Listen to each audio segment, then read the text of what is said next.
Yo, Pierre, you want to come out here?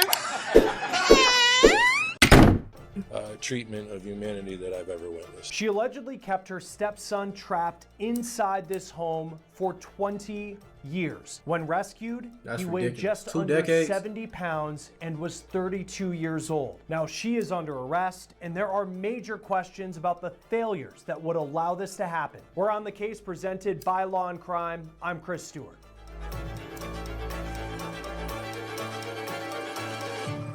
What's up, man? I hope y'all doing all right. It is hard to come to grips with what police say happened inside this home. You see this picture here. This is in Waterbury, Connecticut. Firefighters responded to a call here for a fire on February 17th. Inside that house, they found much more than just flames and smoke. They say they found a terrifying story of abuse and neglect, and they say this woman is allegedly responsible.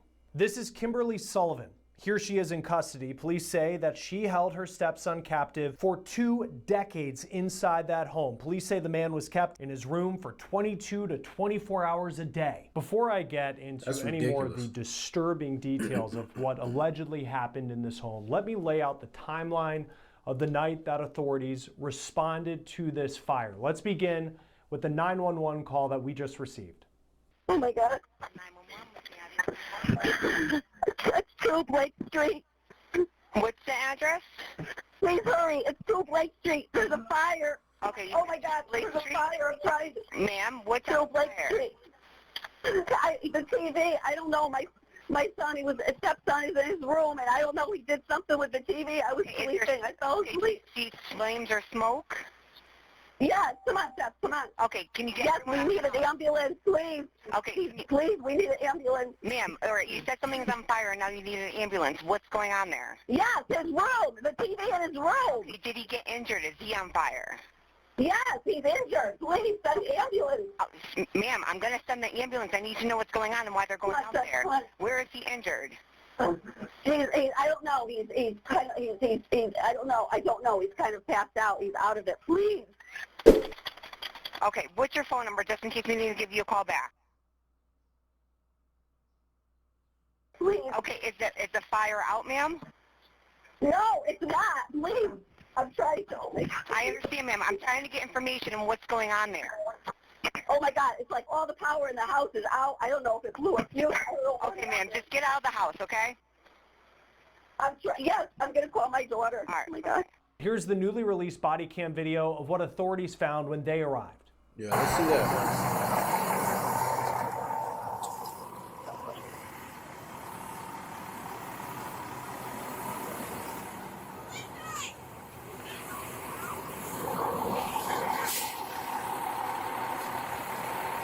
Did they already put the fire out? Come over here. Go down the road. Come on. Come down. Come down. Come on, down. Who else is in the house? Who else is in here? My stepson is in here. How many Help other him people? out. Listen, That's it. I have 2 cats. Everybody's out? Yes. But your stepson's still inside? Yeah, he's right here. Okay, yes. come out. Come down the road. Come on. Come on. It's not safe to stay here. Come on. All right, here he is. All right, my dog is shaking. I know. Come down here. Fuck your dog. 87.33 victim. Fire victim. Okay. What's even more crazy about this, bro?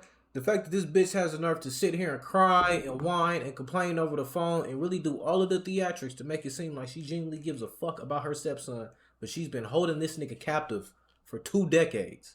This nigga 30 years old, he's 70 pounds. He should be dead. He should be dead, bro. The nigga ain't got no strength, no energy. I was finna say, man, 30 years old, if it was me, I would have beat her ass, mommy or not. You're not finna hold me captive nowhere.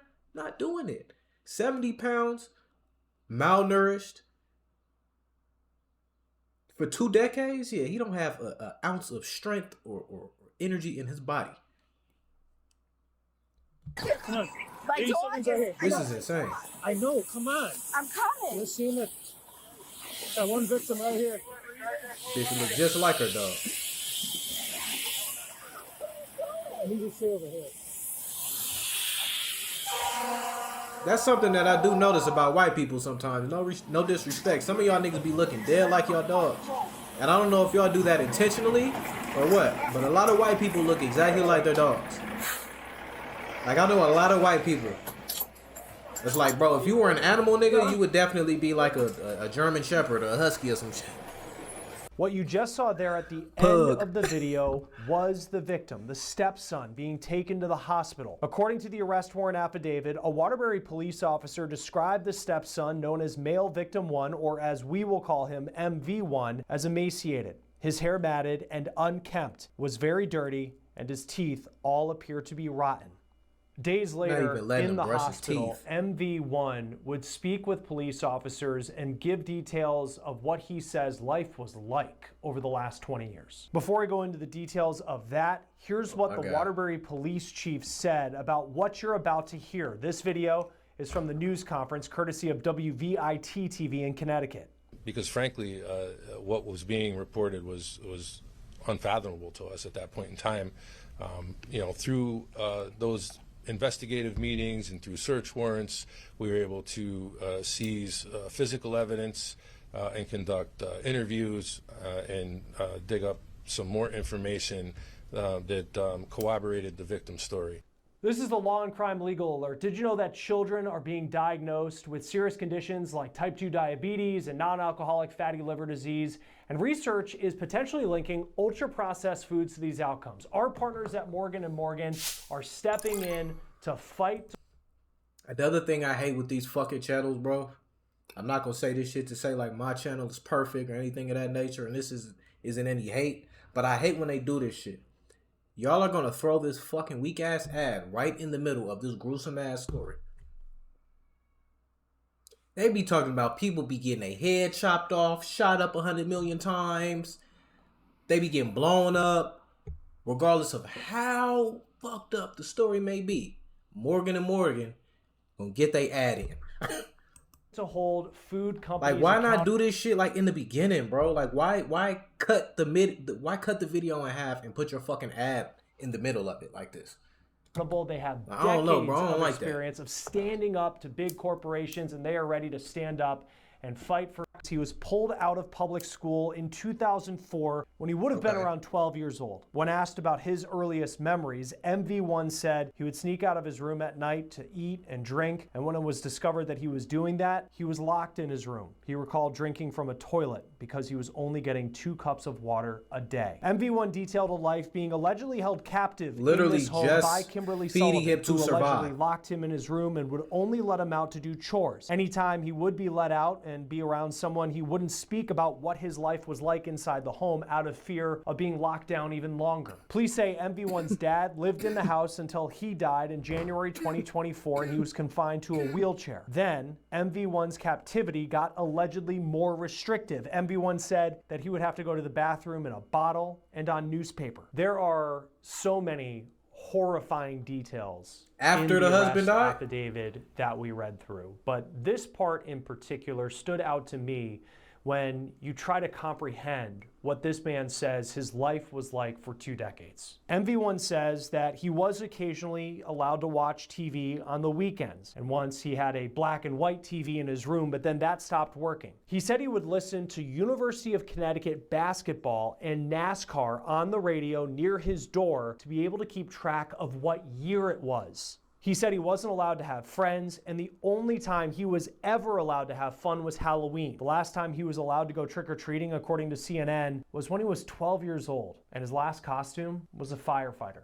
And that leads us to the fire that allegedly, the last time he was allowed to go trick-or-treating, according to CNN, was when he was it was. He said he wasn't allowed to have friends, and the only time he was ever allowed to have fun was Halloween. The last time he was allowed to go trick-or-treating, according to CNN, was when he was 12 years old, and his last costume was a firefighter.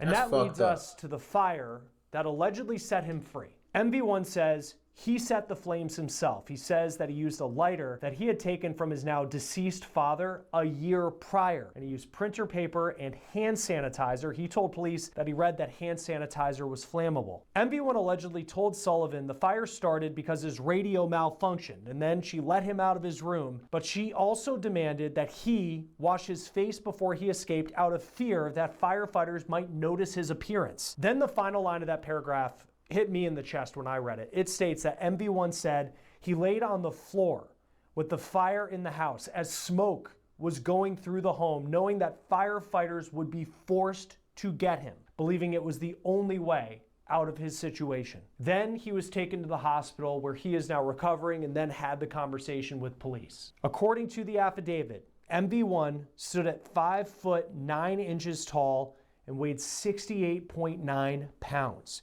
Fuck, nigga, he is my height. Imagine me 68 pounds. I'm a cool $150. $155, but a nigga got, you know what I'm saying? I ain't no little scrawny nigga. You know, a nigga skinny, but you know, a nigga got some muscle on it. You know what I mean? A nigga be in the gym. 68 pounds, 5'9". That nigga was this big. Literally, bro. Kept him as a slave. He told detectives that he started the fire because, quote, I wanted my freedom. He did suffer smoke inhalation during the fire. He's considered to be in stable condition and is recovering at the hospital. While he's recovering, there are certainly a lot of questions Feed him about how this was allegedly a. And I'm gonna stop pausing it, but what's even crazier, going that long without fucking eating. Like his digestive system and his metabolism is just so different from, like, you can go out right now and you can go eat whatever the fuck you want. He wouldn't be able to do that. They'd have to like feed this nigga like some chicken broth or some soup or some shit. You know what I'm saying? Or like, I don't know, hook him up to a machine. Like, they can't just like go get that nigga fucking a burger or some shit, like, you know what I'm saying? Or some chicken. That will fuck him up. He wouldn't even be able to digest that shit because he able to man, happen that's fucked and for up, so long. Waterbury police say the Department of Children and Families made 2 trips to MV1's house in 2004 after he was pulled out of school because there were concerns from the children and teachers at the school that something was going on. The Waterbury police chief said this about those visits in that news conference, this video from WVIT. We're doing some background investigation. There are 2 incidents that we had within our computer system of dealing with that address and with the family back in 2005. One was a request from DCF to do a welfare check at the location because children that the victim was familiar with hadn't seen him and they were concerned about him. Officers went to the house. The house was clean. It was lived in. They spoke to the victim at that point in time, and there were no cause for any alarm or any conditions that existed that would have led officers to believe anything other than a normal childhood and a normal family existence was occurring. That was reported back to DCF, and that was the last that we were involved in that particular investigation. We were called back to the house in the latter part of April by the family who wanted to file a harassment complaint against members of the school district, saying that they were continuously reporting them to DCF and felt that they were trying to get the family in trouble and have the family investigated. We have no further information about where that went other than there was no proof provided by the family that there was any type of harassment that was occurring. You know, as far as the school district's concerned, we are looking at those records now. We're working with DCF to look at records that they may have from previous investigations, and that's part of the ongoing investigation. DCF told WTNH in Connecticut that they have no records related to MV1 and his family. They said that in that state, records are expunged 5 years after reports of neglect or abuse are considered unsubstantiated. Now, you may also be wondering, what about other members of this family, about other people who are related to MV1? The New York Post spoke to the man's biological mom. The woman lives in Meriden, Connecticut, which is about 20 minutes from Waterbury, where her son was allegedly being held captive. She told the Post from outside her house, 20 minutes quote, away? "We're all trying to come to grips with this horror that my son had to endure." And, quote, "He has family who love him so much and has never been forgotten about." So how in the fuck y'all didn't know this bitch had him for 20 years? If y'all love him, if y'all fucking love him so much, why in the fuck was he over there in the first place? Why is he not with you and y'all? That's bullshit. The Post says y'all talking the woman about? would not. The woman lived 20 motherfucking minutes away. 21 minutes away, bitch, and you love him that much? 15.7 miles away. And this nigga was a slave for 20 years, but you love him. Get the fuck out of here, Meriden, man. Connecticut, which is about 20 minutes from Waterbury, where her son was allegedly being held captive. She told the If Post, somebody in my family is missing, nigga, the first thing I'm doing is checking everybody in the family crib. I'm not playing them games. What are we from doing? outside her house, quote, "We are all trying to come to grips with this horror hear that about shit. why It's she bullshit. didn't allegedly rescue her son from this abuse." Right. As for the stepmom, here's Kimberly Sullivan appearing would not answer questions about why she didn't.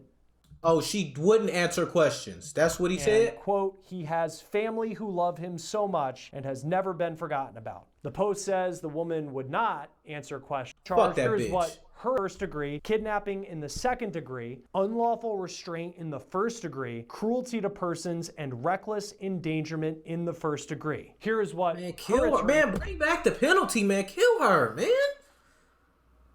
Why? Why do we even give her the luxury of being able to breathe? Like, come on. I took 20 years away from this nigga's life. She shouldn't be breathing right now. It's just some shit that you just don't let go. This is one of them. That's not enough. said outside of court, this per CT Insider. Absolutely. Yeah, so she completely maintains her innocence. From our perspective, these allegations are not true. They are outlandish. I mean, she was blown away when she heard these allegations. She's adamant they are not true. This did not There's happen. so much stuff I want to say. I get my channel strike down so quick if I do. Vindicate her and show that she's done nothing wrong. Oh, you's a bitch. I guess what your stance is, what She's innocent? she's innocent. Can you just kind of expand on that? She's never locked him in a room. That is absolutely not true. He was not locked in a room. She did not restrain him in any way. She provided food. She provided shelter. She is blown away by these allegations. So blow us all away by answering this question, you long-faced motherfucker. Where has the nigga been for the past 20 years then? Where has he been? The nigga ain't been in school. He ain't had no job. Ain't signed no paperwork. Nothing. We ain't seen his face nowhere. The nigga's barely been outside. Explain that.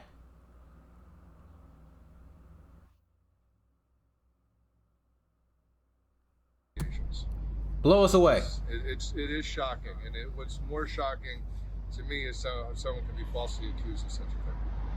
What's more shocking to me is that nobody standing there with one of the microphones didn't bust you in your face with it. That's what I would have did. The audacity. He was the biological father. He's the one that dictated how his son would be raised.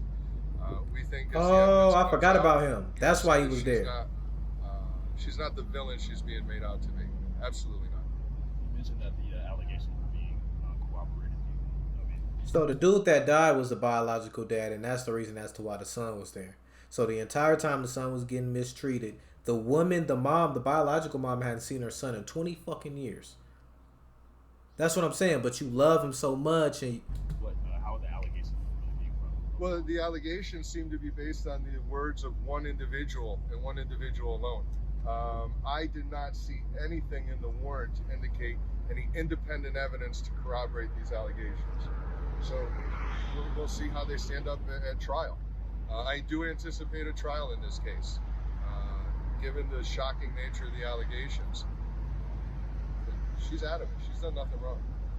Where's the boy now? Where's the I don't know. But my understanding, he's based on my review of the warrant.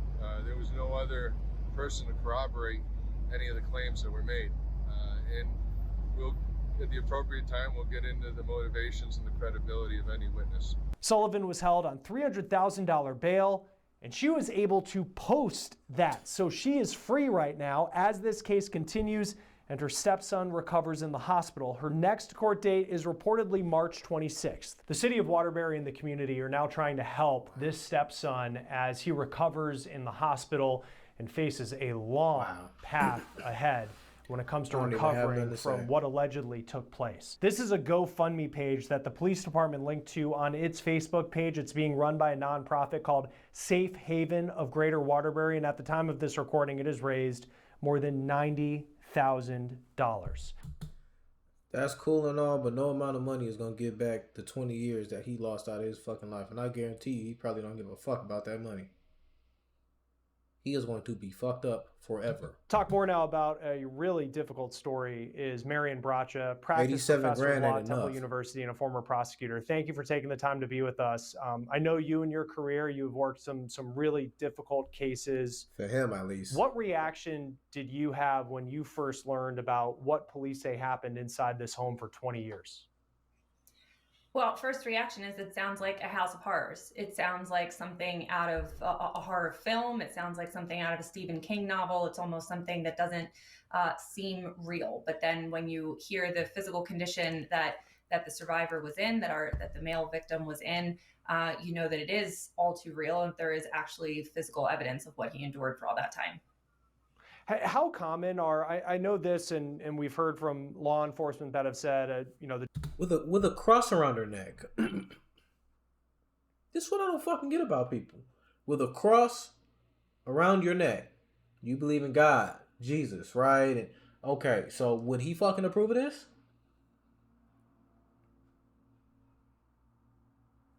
I don't understand, y'all. The chief said in 33 years of his career, he's so never seen something like this. But when you have cases where there is someone who's being held captive in a home, how common are these types of cases? I can't say that a case like this comes down the pike every day. I can't say that this is a very common fact pattern that presents itself to prosecutors for consideration. There have been instances where I've seen and reviewed materials for captive-like cases like this in the past, but again, they're few and far between. And the thing to remember with any case involving a dependent person or with a vulnerable victim is that these crimes go on behind closed doors, in the dark, outside of public viewing. These are not what we call quote unquote street crimes that can be captured by surveillance or poll cameras or a police car that's driving by that happens upon a crime scene. These are things that happen really in the dark and are not often discovered by investigators or by the people who are best suited to help. Police say that he was pulled out of school, public school, in 2004. And then he was, I guess, considered to be homeschooled at the time, and he just fell through the cracks along the way. How can we track somebody who is pulled out of school, but then it appears that there's no record whatsoever? I know DCF went to the house twice and then said that at the time nothing seemed to be wrong, but how does someone fall through the cracks like this? I think the only phrase to use there is administrative failure. Children, and especially dependent children who are being homeschooled, children who are suspected of enduring abuse should not be able to fall through the cracks or have their cases closed by a cursory review. How does that happen? It happens with overburdened systems. It happens with overworked social workers and caseworkers. It happens when, quite frankly, there isn't the systemic priority placed on safeguarding the most vulnerable and potentially vulnerable victims of crimes and neglect like this. Then reportedly in Connecticut, after 5 years, when there's a report of abuse, so in this case, a DCF social worker went to the house, found nothing in their mind at that point warranted any sort of charge or abuse, so it was considered unfounded. In Connecticut, those records are expunged after 5 years, so they don't exist anymore. How common are those laws, and what's the point of those laws? I think laws and timeframes like that, time limits like that on archiving and on record keeping of certain reports is actually pretty common. And if you think about it, it's not just record keeping when it comes to social services, record keeping when it comes to child and youth protective services. Those time limits exist in almost every industry, in almost every facet of our society. Even things like bank records or tax records, things like that are pretty very regularly expunged after a certain number of prescribed years. So unfortunately, I don't think this was any malfeasance. I don't think this was any wrongdoing. This sounds like something that was in line with the agency's policies regarding record keeping and the length of time that records are kept. But this is a fairly common practice, again, not just in the social service realm, but in most facets of our society. Is there a reason why, though, in this realm that they would do that? I think back in the day, you only have so much room for so much paper, in an archive room, and then now everything's digital. What's the reason that it would be expunged? Is it protecting someone who maybe was accused in a wrong way, and then they don't want to have that on their record if it was something that wasn't true? In this case, we'll see how the court case plays out. Yeah, I think both of those considerations are at play when it comes to expunging these records. I think you're right that back in the day when these were paper records, there was physical limitation on storage of however many boxes or folders of information that a particular building or storage unit could hold. The same is somewhat true of our digital archives. There are only so many terabytes that exist in terms of our cloud storage or in terms of these agencies' storage. That's not making an excuse for it by any means, but that there is still that consideration of the storage space available for a forever maintenance of records. But I think delete you're also some shit. Right that when your storage run up in your phone and you trying to take pictures and you can't, oh man, what do? You go through and you delete bullshit you don't need. Go through and delete some bullshit you don't need. Someone is investigated or when someone is suspected of wrongdoing and they are cleared, there is a societal interest in clearing that person's name if there are no subsequent reports, if there are no follow-up concerns with that person's behavior or that person's care of a child or a dependent person. And so there is a privacy interest there in terms of clearing their name and not having records attributable to them for suspected wrongdoing ad infinitum, forever and always. So if you were a prosecutor on this case going forward, what happens now? Because you have this, certainly the story that male victim one, told authorities. I mean, there's just so many details of it that are just horrific. He himself is a piece of evidence just with the condition that he was in at the time. What are some of the pieces of evidence you would need as a prosecutor if you were to take this to trial? So I think there are a few steps of the investigation that I'm sure that are underway and being considered as they proceed toward a prosecution. Number one, the personhood of male victim one has been deprived or jeopardized for all of these years. And so my number one priority as a prosecutor would be to safeguard that personhood, that autonomy, that decision-making and the respect and the dignity that is owed to this victim, to make sure that he is participating meaningfully and willingly in the prosecution without having choices that are foisted upon him that aren't of his making. So I would make sure that he is really involved in the process and that his voice, his preferences, his needs are really heard. Man, give him whatever he wants. Because obviously he's been through 20 years of having those needs and that give him what the fuck he wants. Completely disregarded. That's it. So he would be my central focus. There is, of course, we respond nothing but yes to him. To gather physical evidence. So I believe his physical condition, his physical state, as you mentioned, is an important piece of evidence. So documenting, photographing, recording how he is physically, his size, his weight, his physical and mental well-being currently after he was discovered after all of these years. And there's also physical documentation of the living conditions where he was for all of those years. The fact that there was plywood and a series of locks on his door. The fact that but he wasn't locked in there. Seen him in however many years. I would be going about the business of finding family members and interviewing them. But this bitch ass Tony Stark looking ass nigga is talking about she's innocent, fixing his fucking glasses. But it's locks and chains and shit everywhere and shit's boarded up.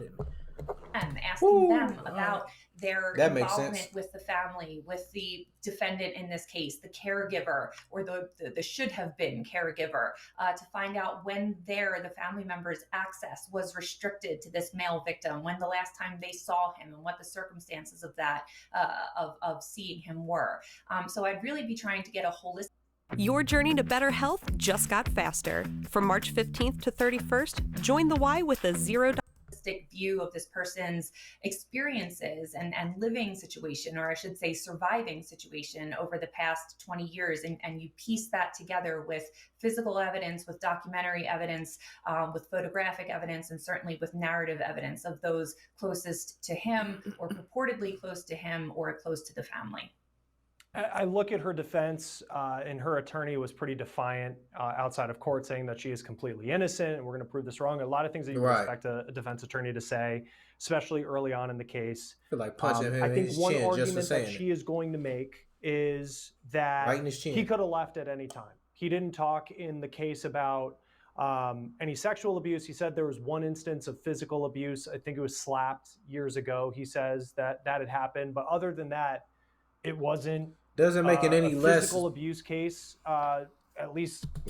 Doesn't make it any worse just because they didn't put his hands on him or put their hands on him. According to the arrest affidavit, he was allowed to go outside to do chores. And I think you could see the defense make an argument of, well, he could have left and sought help at any time if it was really that bad. As the prosecution, how do you push back on that if that's the way the defense wants? In all honesty, I don't know.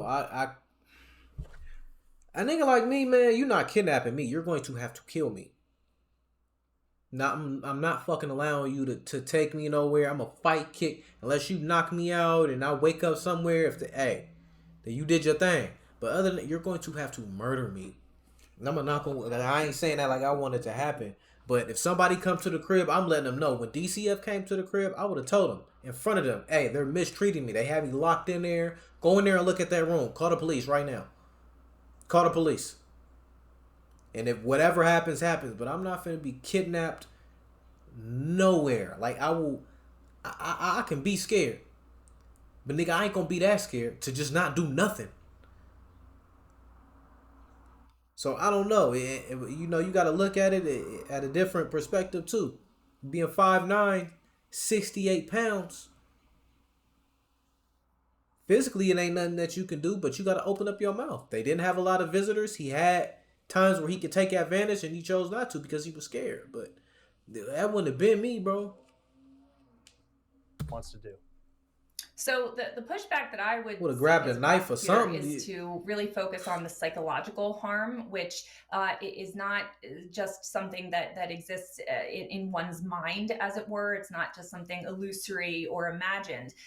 There are psychological and emotional factors that go into holding someone captive, that go into the kidnapping charge, which I think a lot of people hear kidnapping and they say, well, was he taken from one location to the next? Was he taken across state lines? But there is a definition of kidnapping, which means to hold against one's will, to hold essentially captive for the purpose of exposing that person to serious bodily injury. And so the serious bodily injury in this case would have been the deprivation of food and water, the deprivation of medical services. That is the exposure to the serious bodily injury all his teeth rot out in this case. And so the pushback would be, sure, he was allowed outside to take the dog out or to attend to chores for a few minutes a day. But what about the psychological? This nigga took the dog out? And so the pushback would be, sure, he was allowed outside to take the dog out or to attend to. That's what I'm saying. If he was allowed at any point to take a fucking dog out,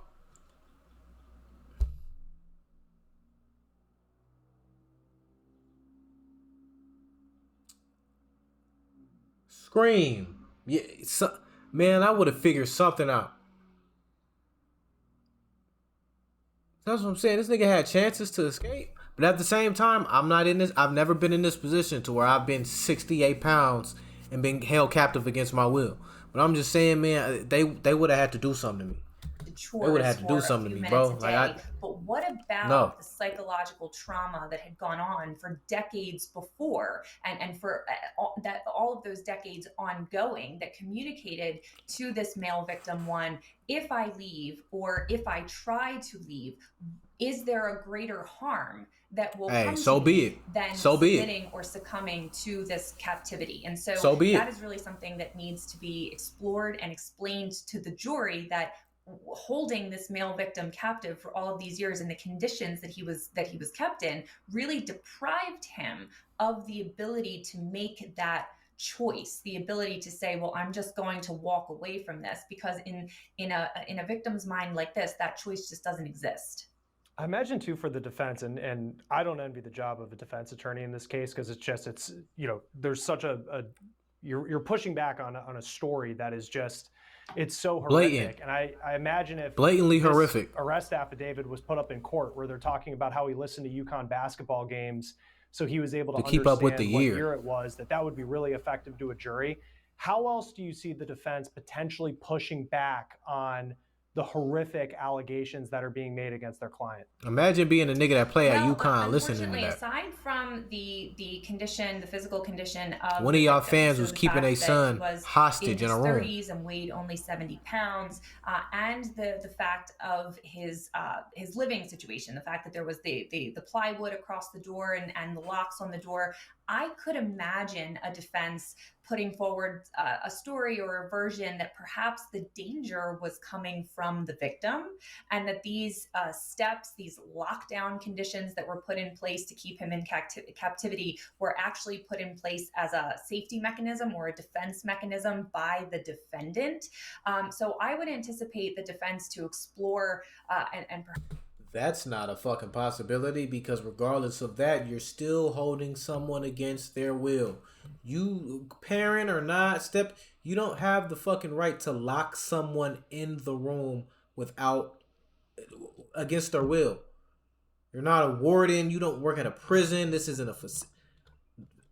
Fuck no. You can't use that. Perhaps finger pointing to the victim, and to say that this is not someone who was safe. This is not someone who was physically or mentally reliable. Then you go get him help. Whom perhaps the defendant feared, and so she was. You don't help him become more insane by locking him in a fucking room all day. I don't know if that would every carry the day with a jury, but I could imagine a world where that is a potential defense. Yeah, it's again, it's a tough job, I think, in that case, for, everyone's innocent until proven guilty, but for defense attorneys in this case. She was given $300,000 bond. She was able to post that. What do you make of that part of this story?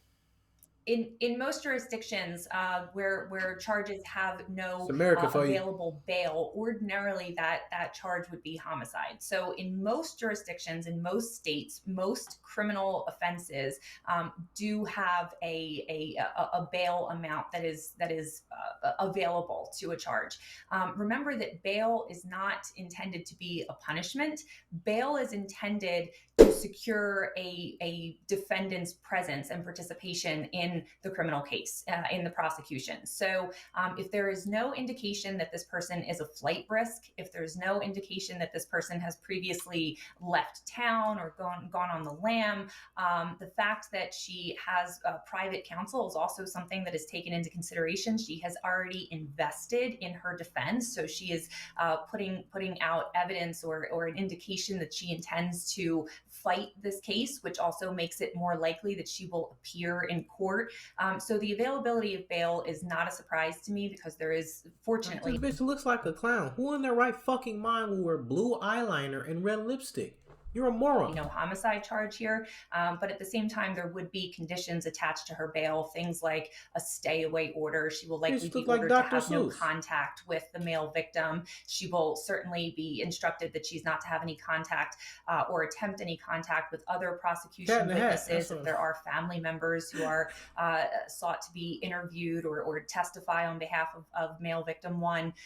So there will be conditions attendant with that bail, but it's not a surprise to me that bail was set and that she was able to post her percentage of it. And then just lastly, as we look at this story, and so often you hear about the missed red flags that were there.